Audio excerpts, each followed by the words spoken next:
Hello students, today we will do chapter number 2, class 10th chemistry NCERT solutions, acid, base and salt chapter. Students rise and shine और आपको इस channel पे मिलेगा आपकी chemistry से related हर problem का सोल्यूशन, इसलिए do not forget to subscribe my channel.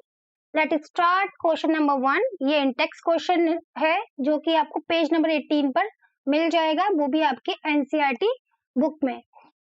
This question is all about you have been provided with 3 test tubes. One of them contain distilled water, the other 2 contain acidic solution and a basic solution respectively. If you are given only red litmus paper, how will you identify the content of each test tube? देखिए आपको 3 test tube यहाँ दे रखी है, एक में distil water है और एक में आपके एसिडिक सोल्यूशन है, एक में बेसिक, लेकिन पता नहीं है कि किस टेस्ट ट्यूब में क्या है. अक्सर बच्चे सॉल्यूशन करते वक्त टेस्ट ट्यूब को खुद ही डिसाइड कर देते हैं कि इसमें एसिडिक सोल्यूशन है, इसमें बेसिक सोल्यूशन है. ऐसा आपने नहीं करना है. हमें नहीं पता कि किसमें हमारा ये 3 टेस्ट ट्यूब है, A test tube, B test tube and C test tube. हमको नहीं पता किसमें क्या है और हमको गिवन है एक लिटमस पेपर जो कि रेड कलर का लिटमस पेपर है. तो बेटा इंडिकेटर्स के बारे में आपको पता ही होगा कि जो रेड लिटमस है वो ब्लू में चेंज हो जाता है. किसके साथ? ये चेंज होता है आपका बेस के साथ. जो आपका रेड लिटमस पेपर है वो चेंज होता है ब्लू में, वो भी बेस के साथ. और जो ब्लू लिटमस है वो चेंज होता है रेड कलर में, वो भी एसिड के साथ. तो बेटा यहाँ पर हमको जो गिवन है वो सिर्फ हमको कौन सा लिटमस पेपर गिवन है? रेड. और जो डिस्टिल वाटर है या वाटर है वो न्यूट्रल सोल्यूशन होता है, तो इसमें कोई भी कलर चेंज हमको देखने के लिए नहीं मिलता. अब हम क्या करते हैं, अब हम लेते हैं हमारा लिटमस पेपर जो कि रेड कलर का है और 1 बाय 1 हम उसको 3 ऑफ टेस्ट ट्यूब में डिप करते हैं. सपोज हमने डिप किया ए टेस्ट ट्यूब में और हमने देखा there is no colour change. Latterly हम देखते हैं बी और सी में डालकर, तो जिस भी टेस्ट ट्यूब में हमारा कलर चेंज हो रहा है रेड से ब्लू, क्या हो रहा है? रेड से ब्लू, वो हमारा बेसिक सोल्यूशन होगा. तो जिस भी टेस्ट ट्यूब में हमारा कलर चेंज हो रहा है रेड से blue, that is basic solution. तो सपोज हमारा हम कहते हैं कि हमारा बी टेस्ट ट्यूब में हमारा कलर चेंज हो गया, this is going to be basic solution. हमको ऐसा नहीं लिखना कि बी वाला बेसिक है, हम कहेंगे the test tube in which the litmus paper changes show its color change red to blue, that is basic solution. अब क्या करना है, अब जो हमारा रेड कलर का लिटमस पेपर है उसको पूरी तरह से बेस में डिप करके हम उसको ब्लू कर लेंगे. क्या कर लेंगे? ब्लू.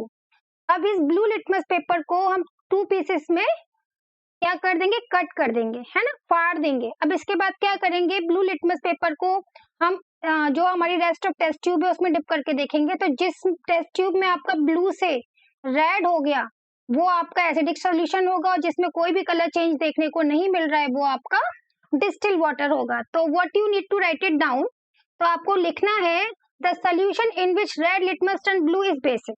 क्या लिखना है? The solution in which red litmus turn blue, the solution in which red litmus turn blue, that is basic solution. Then cut the blue litmus paper into 2 parts.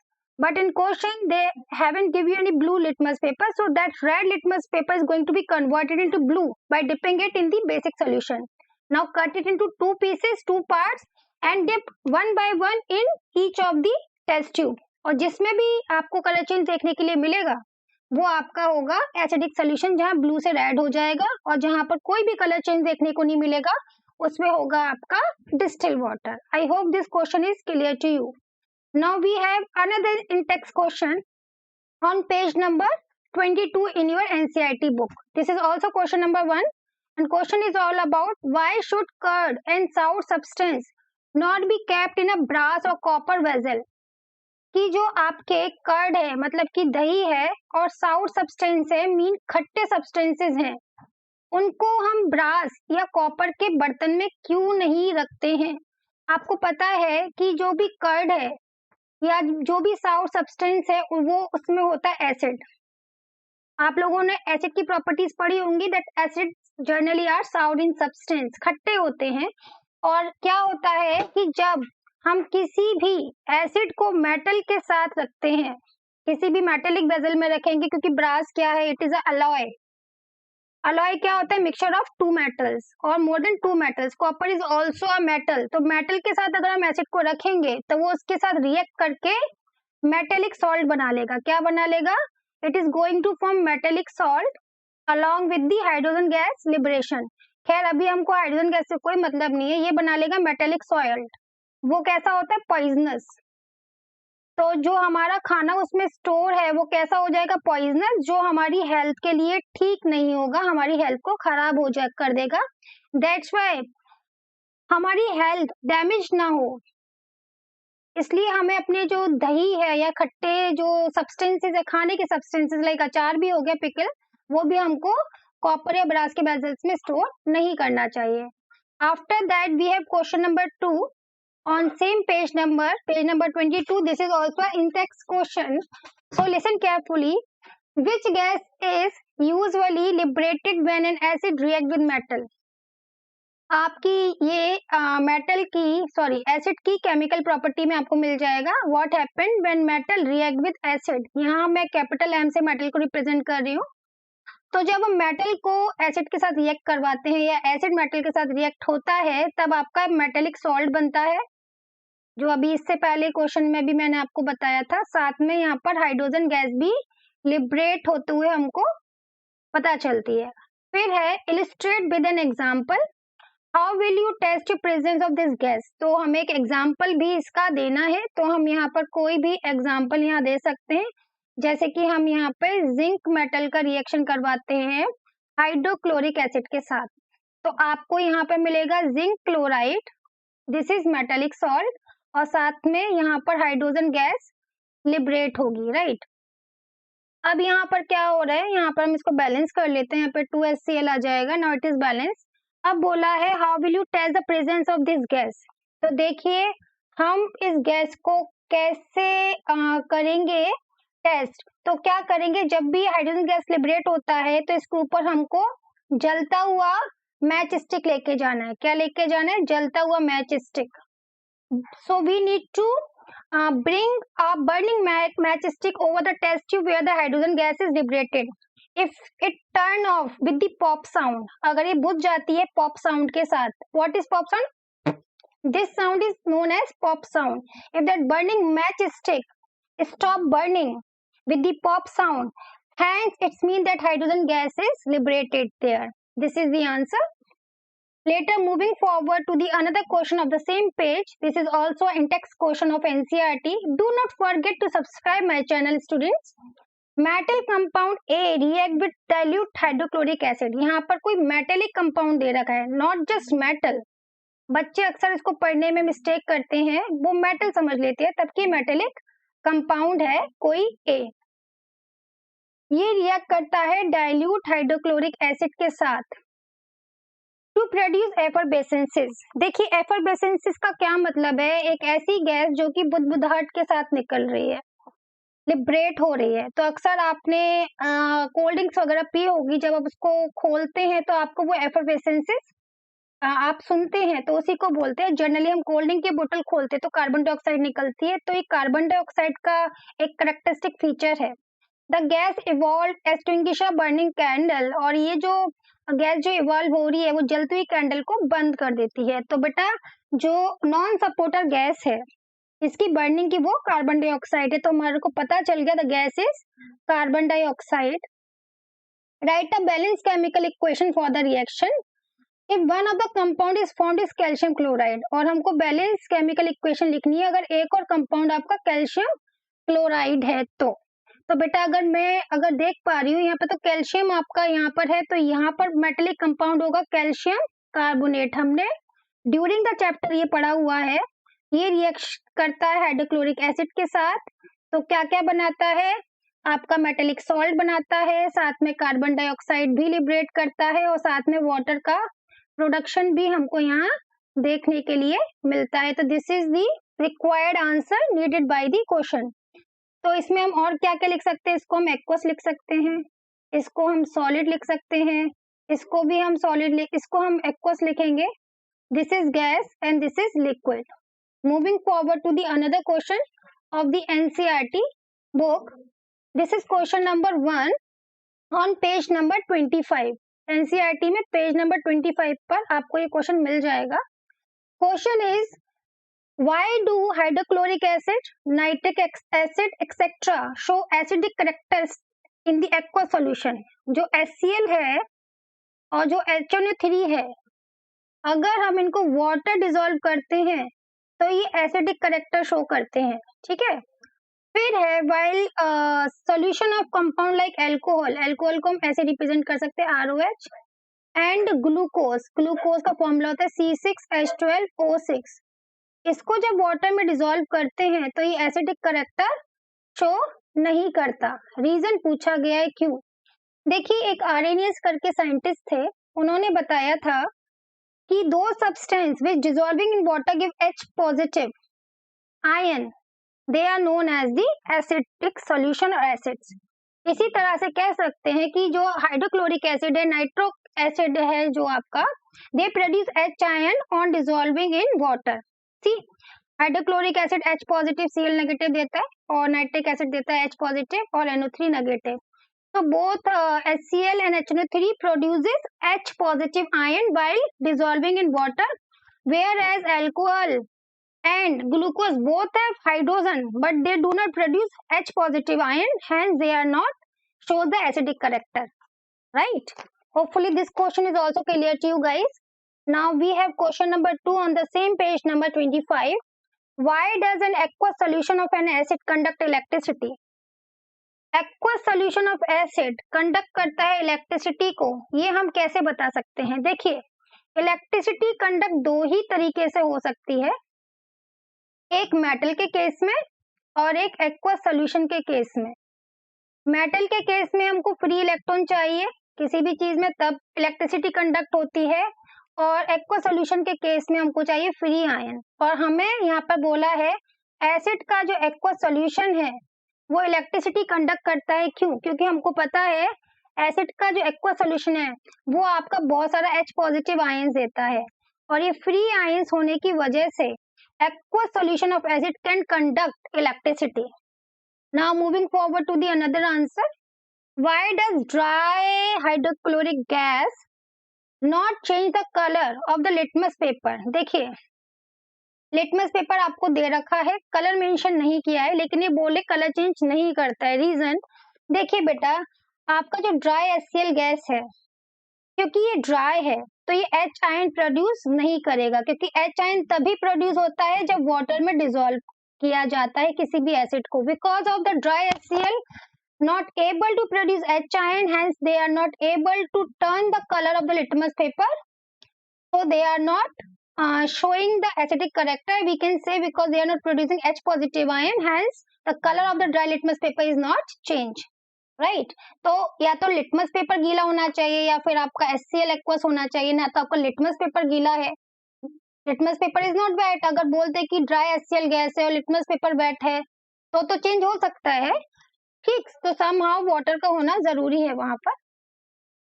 Now question number 4, while diluting an acid, why it is recommended that the acid should be added to water, not water to acid। देखिए, ये बोल रहे हैं कि आपको जो acid है इसमें वाटर को ऐड नहीं करना चाहिए, बल्कि आपको बीकर में पहले वाटर लेना चाहिए, फिर आपको इसमें एसिड ऐड करना चाहिए। रीजन पूछ रहे हैं, बिकॉज एसिड कैसा होता है आपका, एसिड को अगर हम लार्ज अमाउंट में ले रहे हैं और पानी डाल रहे हैं तो वो लॉट ऑफ हीट रिलीज करेगा, वो लॉट ऑफ हीट रिलीज करेगा, because this is a exothermic reaction. The adding of water in acid or acid and water is a exothermic reaction which produce lot of heat. अगर हम acid में directly water को अगर हम लोग क्या करेंगे, ऐड करेंगे, तो what is going to be happen, it releases huge amount of heat, and this may result in explosion and cause acid burn on your skin, on your face, on your clothes and on your body parts. That's why this is recommended that you have to be, or you need to be add acid drop by drop with the constant stirring in the water, right? ताकि आप इस तरह के जो problems है accidents को क्या कर पाए, आप अवॉइड कर पाए। Latterly we have how is the concentration of hydronium ion affected when solution of acid is diluted? जब आप एसिड के सॉल्यूशन में पानी मिलाते हैं तो H3O पॉजिटिव इंक्रीज होता है या डिक्रीज होता है, ये बताना है आपको। तो बच्चे, when acid is added to water there will be a fix amount of H3O positive. ठीक है, फिक्स अमाउंट होता है, this is having fix amount of H3O positive present in the fix volume of solution because the volume is going to be fix. Fix volume है solution का, तो fix amount of H3O positive present होएगा। If we dilute the solution, hydronium ion per volume of solution decreases. अगर आप क्या करते हैं, अगर आप इसको डाइल्यूट करते हैं, माने कि पानी आप इसमें मिला रहे हैं, तो क्या होगा, पर आयन पर वॉल्यूम सॉल्यूशन में H3O पॉजिटिव डिक्रीज होगा। This is turn decrease hydronium concentration of the solution. तो आपका हाइड्रोनियम आयन का कंसंट्रेशन भी डिक्रीज होगा। So you can write it down, it decreases the hydronium ion concentration in the solution. फिर है question number 6, how is the concentration of hydroxide affected when axis base is dissolved in the solution of sodium hydroxide? देखिए, आपके पास यहाँ पे sodium hydroxide है और solution है, मतलब इसके अंदर वाटर भी मिला है, तो इसके अंदर ऑलरेडी OH नेगेटिव आयन होंगे। अब आप इसमें और भी NOH डिसॉल्व कर रहे हैं। How is the concentration of hydroxide ion affected when axis base is dissolved? माने कोई और भी बेस आप डिसॉल्व कर रहे हैं, तो क्या होगा, इसमें OH नेगेटिव की कंसंट्रेशन बेटा इंक्रीज होगी, राइट? तो हम लिखेंगे when base is dissolved in sodium hydroxide solution it hydroxide ions increases but it will reach saturation. पहले तो इंक्रीज होगा, लेकिन जब इस सैचुरेशन पे पहुंच जाएगा, द मीनिंग ऑफ सैचुरेशन की भाई अब इस पॉइंट के बाद OH का कंसंट्रेशन नहीं बढ़ेगा। So after saturation point, hydroxide ion concentration is not affected even after adding base. ठीक है, एक पॉइंट तक बढ़ेगा, उसके बाद नहीं बढ़ेगा बिकॉज सैचुरेशन आ गया। Now the question number 1 again on page number 28. This is also your in-text question.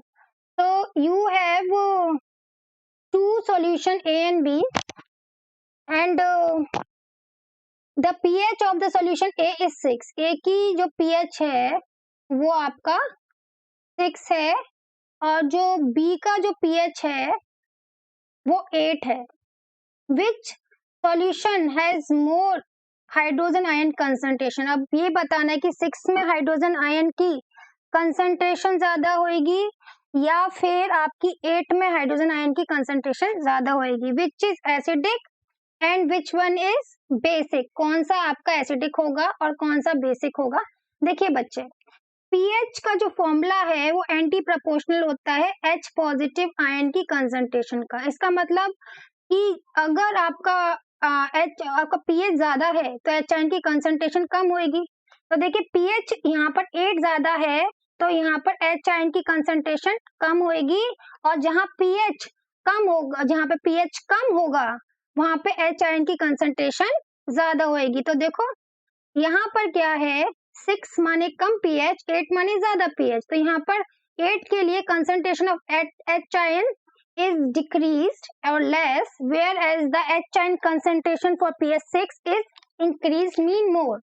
और जहाँ पे H ion की concentration ज्यादा होती है वो एसिडिक होता है, और जहाँ पे H ion की concentration कम होती है वो बेसिक होता है करेक्टर में। साथ में आप पीएच स्केल भी देख सकते हो, 1 से लेके 14, 7 पे न्यूट्रल, और 1 से लेके से आपका 6.9 तक एसिडिक, और 7.1 से लेकर 14 तक बेसिक आपका रहता है।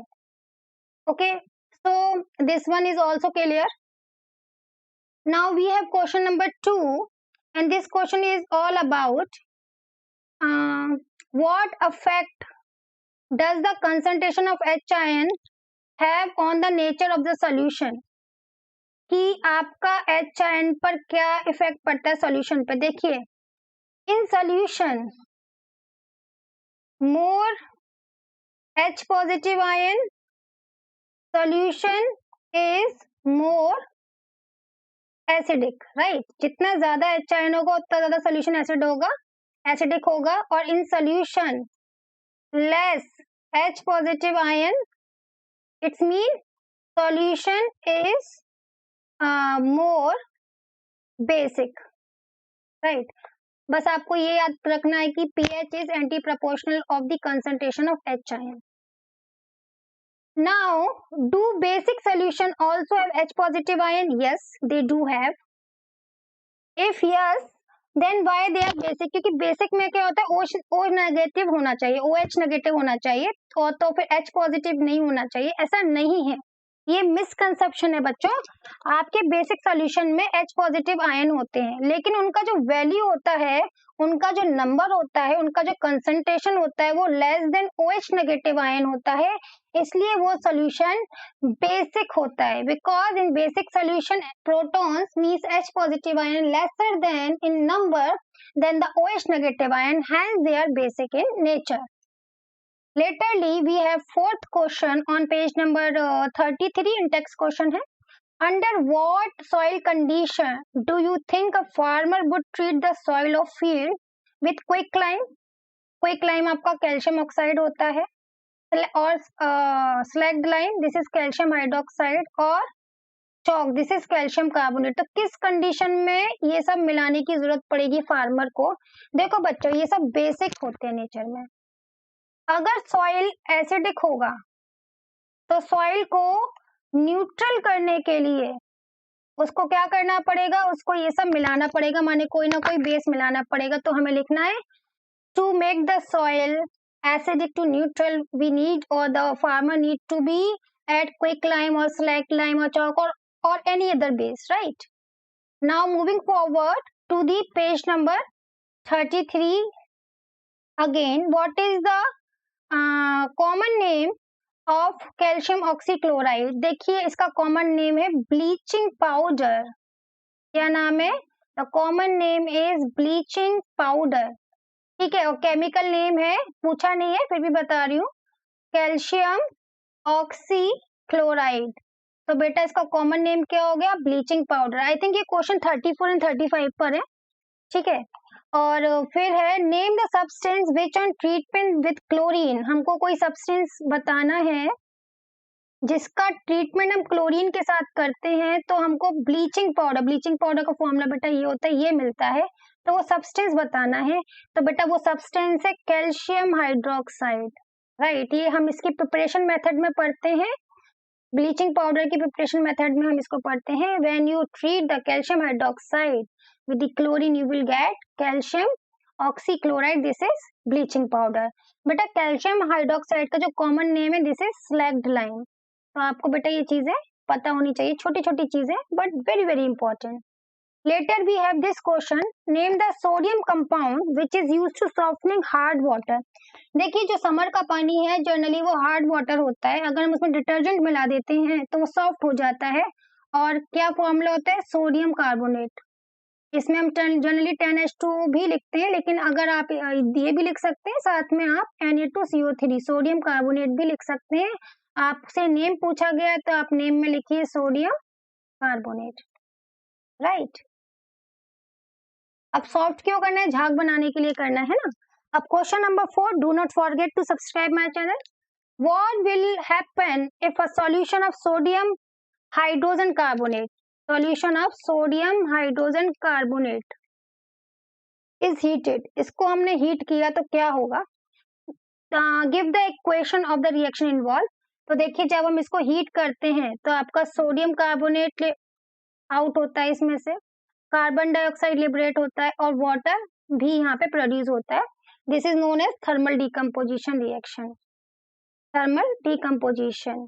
और जब हम वॉशिंग सोडा यहाँ पर बनाते हैं तो उसमें ये स्टेप 1 होता है आपका, जहाँ पे थर्मल डीकम्पोजिशन होता है आपका बेकिंग सोडा का. एक्चुअली ये बेकिंग सोडा का फॉर्मूला है, सोडियम बाइकार्बोनेट या सोडियम हाइड्रोजन कार्बोनेट. तो we can write it down, it will produce the sodium carbonate along with carbon dioxide and water. And balance कर लेते हैं इसको. Now it is balanced. Moving forward to the another question.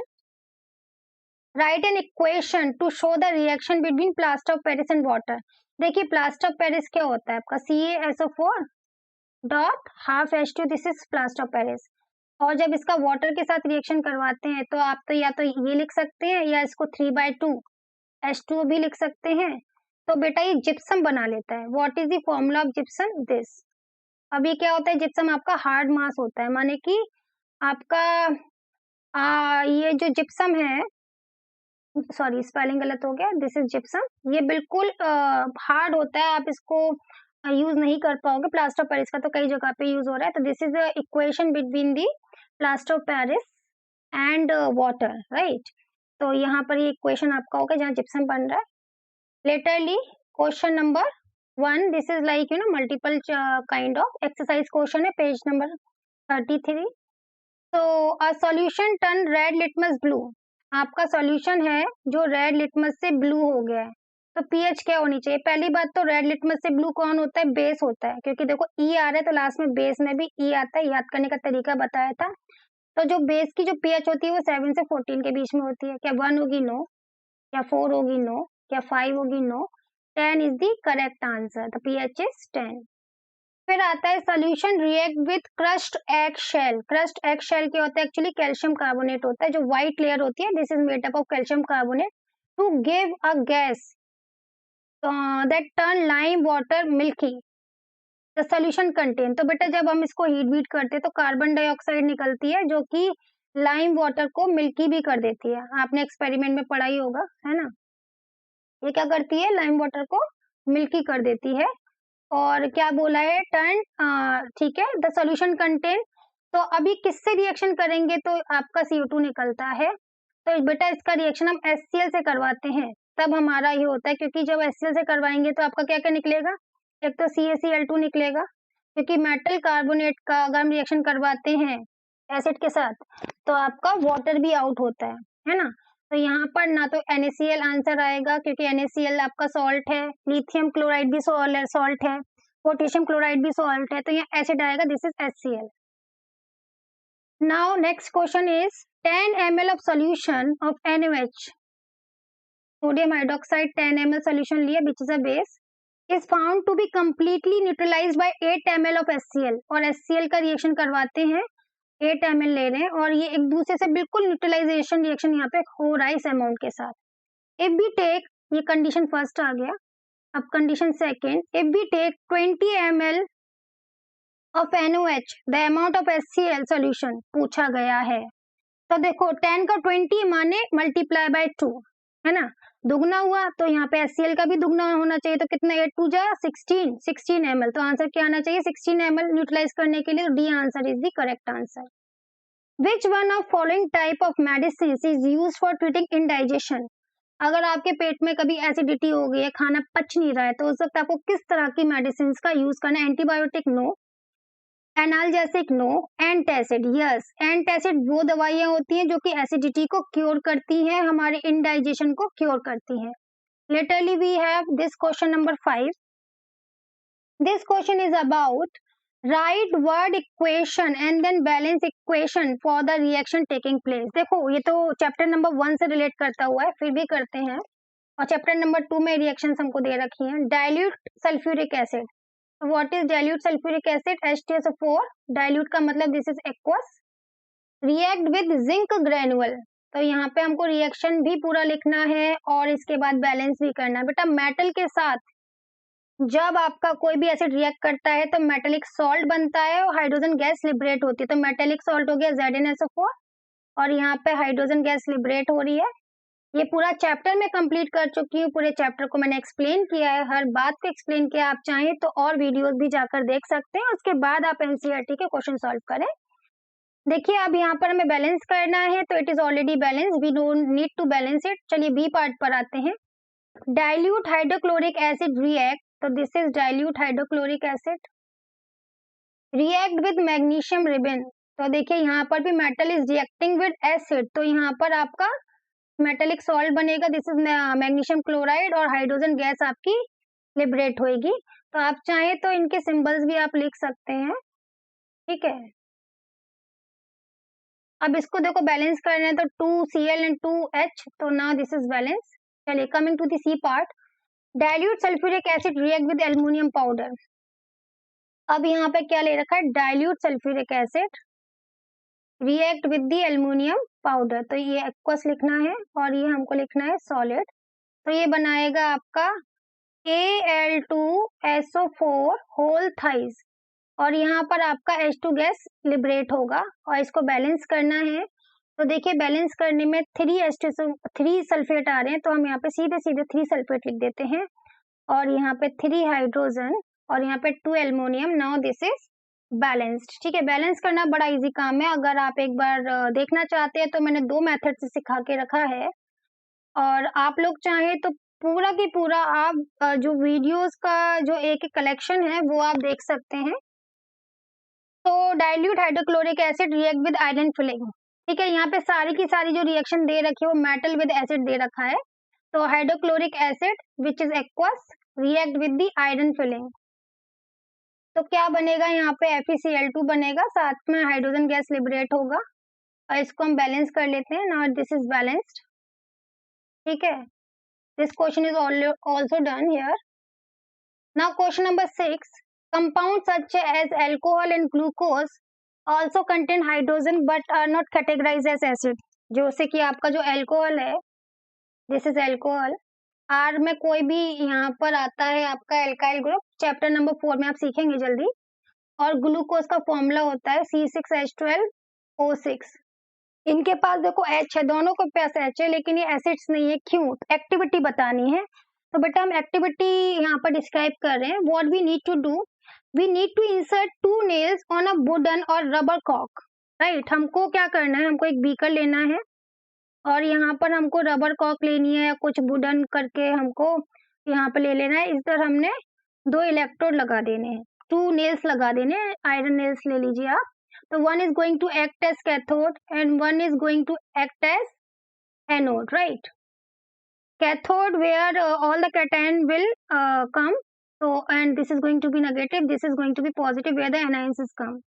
Then place in a beaker, connect iron nail to a bulb, 6-volt battery and a wire connected। तो what we need to do, हमको इसको connect करना है 6-volt battery के साथ और एक bulb के साथ हमको इसको कनेक्ट कर देना है। Laterly, we need to pour some alcohol or glucose. Just pour glucose first, then you do the same thing again with the alcohol. Then what we see, turn the switch on and you see that bulb is not burning। आप ये पूरा experiment करेंगे तो देखेंगे bulb नहीं जल रहा, चाहे आप इसमें अल्कोहल ले लें चाहे आप इसमें ग्लूकोज ले लें। तो we can describe that this is not going to be act as acid because acids are good conductor because they produce H ion. इसमें बल्ब इसलिए नहीं चल रहा क्योंकि इसमें आयन ही प्रोड्यूस नहीं हो रहे। So we can say that glucose and alcohol does not produce H ion, hence they are not acid because if they produce H ion or some kind of ion the bulb is going to be produce light, so it is not producing right now, then we can say they are not producing H ion, hence they are not known as the acid, because according to Arrhenius, acids are those substances which produces H positive on dissolving in water. Now this activity I already draw. Let's talk about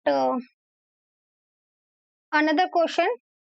Question number 7, why does distilled water not conduct electricity whereas rain water conduct. देखिए conduct के लिए बहुत जरूरी है कि भैया H positive दे या कोई ना कोई आयन दे। तो हम बोल सकते हैं distil water does not contain any ionic compound, it does not contain any ionic compound and hence because it is not contain any ionic compound it is not able to conduct electricity, whereas rain water going to rainwater dissolve acidic gas such as carbon dioxide with water which form carbonic acid. It will form carbonic acid and carbonic acid produce H ion and it also contain many other compounds which produce ions, hence they are able to conduct the electricity, where because distilled water does not contain any ionic compound it is not able to conduct electricity, whereas rainwater having that carbonic acid or other acids too, so they are going to produce ions and going to produce or conduct the electricity and good conductor of electricity then. Now question number 8, why do acid not show acidic behavior in the absence of water? Because according to Arrhenius, on dissolving in water they are going to produce H positive only. If they are not going to be dissolved in water they are not producing H ion. Hence, they are going to show the acidic behavior in the presence of water, not in the absence of water. Only one line answers are there. Now question number 9.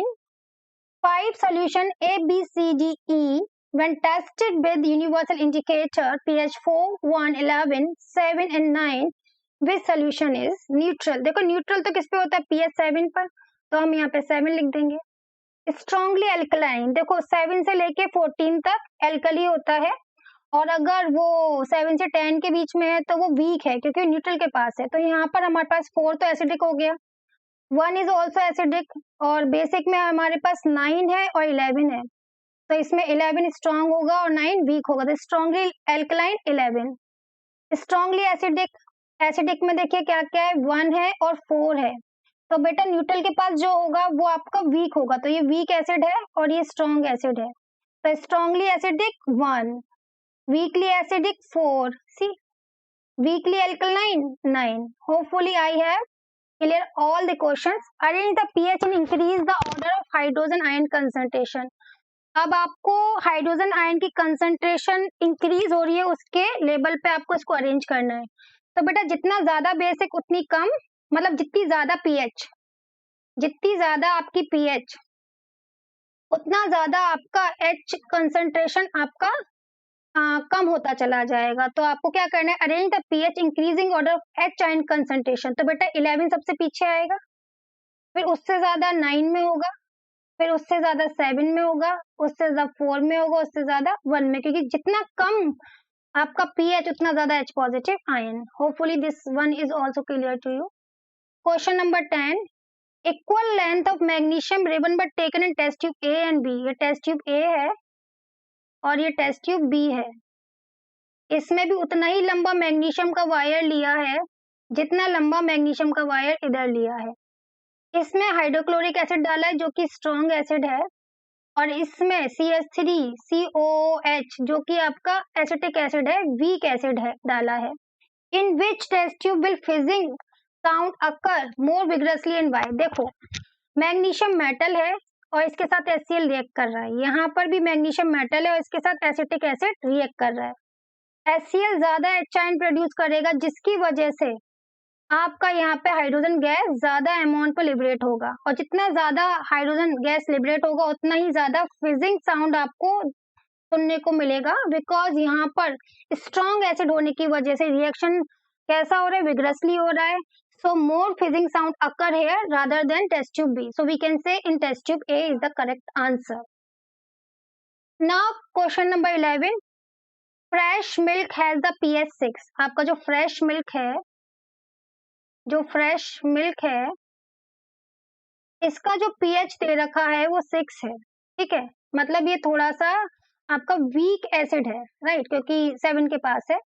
How do you think pH will change at it turn in curd. अब ये दूध से दही जमेगा, तो बेटा दूध से दही तो तब जमता है जब लैक्टिक एसिड का फॉर्मेशन होता है. इसका फॉर्मेशन होता है लैक्टिक एसिड का फॉर्मेशन. तो we can say pH will decrease. क्या कहेंगे, pH विल डिक्रीज. और हमें एक्सप्लेन करना तो क्या लिखेंगे, pH will decrease because while fresh milk is going to be converted into curd, the lactic acid formation will take place. If the acidic formation is take place, hence the pH will be decreased. क्योंकि जितना strong होता चला जाएगा acidic corrector, उतना ही pH कम होता चला जाता है. Question number 12. A milkman add a very small amount of baking soda in a fresh milk. What is baking soda? NaSCO3, sodium bicarbonate और सोडियम हाइड्रोजन कार्बोनेट, जो कि आपका बेसिक होता है करेक्टर में. कैसा होता है, basic in nature. Why does he shift the pH of the fresh milk 6 to slightly alkaline. क्योंकि वो नहीं चाहता कि भाई वो दही में जम जाए या फट जाए, क्योंकि अगर वो एसिडिक होगा तो वो क्या हो जाएगा, वो फट जाएगा. So he shifted the pH of milk from 6 to slightly alkaline to prevent milk from getting sour. To prevent milk from getting sour, खट्टा होने से बचाने के लिए वो क्या करता है, वो उसका pH थोड़ा सा बढ़ा देता है. और sour क्यों होगा, बिकॉज अगर pH कम होगा तो भैया लैक्टिक एसिड बनने लगेगा. सेकेंड क्वेश्चन है यहाँ पर, why does this milk take a long time to set as a curd, थोड़ा लंबा टाइम क्यों लेता है? Because the lactic acid produce here first, ठीक है, पहले क्या होगा, लैक्टिक एसिड बनेगा पहले, देन पीएच क्या होएगी, देन पीएच रिड्यूस होएगी, पीएच कम होएगी, then milk will be turn into curd, that's why it take little bit time because it is going to be decrease the pH by forming the lactic acid. Now the question number 13, plaster of Paris should be stored in moisture proof container. What is plaster of Paris? CaSO4 dot half H2. This is calcium sulfate hemihydrate. इसको हमें moisture proof container में क्यों रखना चाहिए बेटा? अगर ये atmosphere की मॉइस्चर के साथ रिएक्शन कर लेगा, एटमॉस्फेयर के वाटर के साथ रिएक्शन कर लेगा, तो this is going to be converted to gypsum, किसमें चेंज हो जाएगा, जिप्सम में, जो कि एकदम हार्ड मास होता है and which is become useless, that's why we need to be store the plaster Paris in the air tight container. अब जब भी आप अपने घर पर प्लास्टर पेरिस लेकर आए तो उसको एयर टाइट कंटेनर में ही रखें, अदरवाइज वो खराब हो जाएगा, आपके पैसे बर्बाद चले जाएंगे। Now what is neutralization reaction? When acid react with base, a reaction take place where the salt and water formation taking place, and this reaction is known as the neutralization reaction. Give two example. तो दो example में कोई भी acid ले लीजिए, मैं एक बहुत ही फेमस रिएक्शन ले लेती हूँ जहाँ पे हम हाइड्रोक्लोरिक एसिड लेते हैं और सोडियम हाइड्रोक्साइड बेस लेते हैं, यहाँ पे सॉल्ट बनता है और वाटर बनता है। एक तो एग्जाम्पल आपका ये हो गया। सेकेंड एग्जाम्पल ले लेते हैं जहां पर हम ले सकते हैं आपका कार्बोनिक एसिड ले लिया हमने, और कार्बोनिक एसिड के साथ साथ हम लोग यहाँ पे कोई बेस ले लेते हैं, चलिए मैग्नीशियम हाइड्रोक्साइड ले लेते हैं। तो यहाँ पे क्या क्या बनेगा, आपका मैग्नीशियम कार्बोनेट बनेगा और साथ में वाटर भी प्रोड्यूस होगा, this is also salt and water. So these are the two example. आप चाहें तो कोई भी एग्जाम्पल यहाँ ले सकते हैं और मेरे चैनल को सब्सक्राइब करना बिल्कुल ना भूलिएगा। अगर आपने अभी तक किया नहीं है तो जरूर आप इसको सब्सक्राइब करें ताकि मैं आपको और भी अच्छे अच्छे वीडियोस लाकर दे सकूं। Now question number 15, this is the last question here of the NCERT chapter number 2। Give two important uses of baking soda and washing soda. तो देखिए वॉशिंग सोडा और बेकिंग सोडा का हमको यूजेस बताने। तो वॉशिंग सोडा का पहला use है वॉशिंग क्लोथ्स, हम इसको कपड़े धोने में, और दूसरा यूज है वाटर सॉफ्टनिंग में, ठीक है, वाटर सॉफ्टनिंग में हम इसका यूज करते हैं। बेकिंग सोडा का यूज करते हैं हम बेकिंग पाउडर को बनाने में by mixing the tartaric acid, और साथ में हम इसका यूज करते हैं सोडा एसिड फायर एक्सटिंग्विशर में, किसमें, सोडा एसिड फायर एक्सटिंग्विशर में, ठीक है। तो बच्चों अभी मेरा चैनल को बिल्कुल भी सब्सक्राइब करना मत भूलिएगा। Bye bye.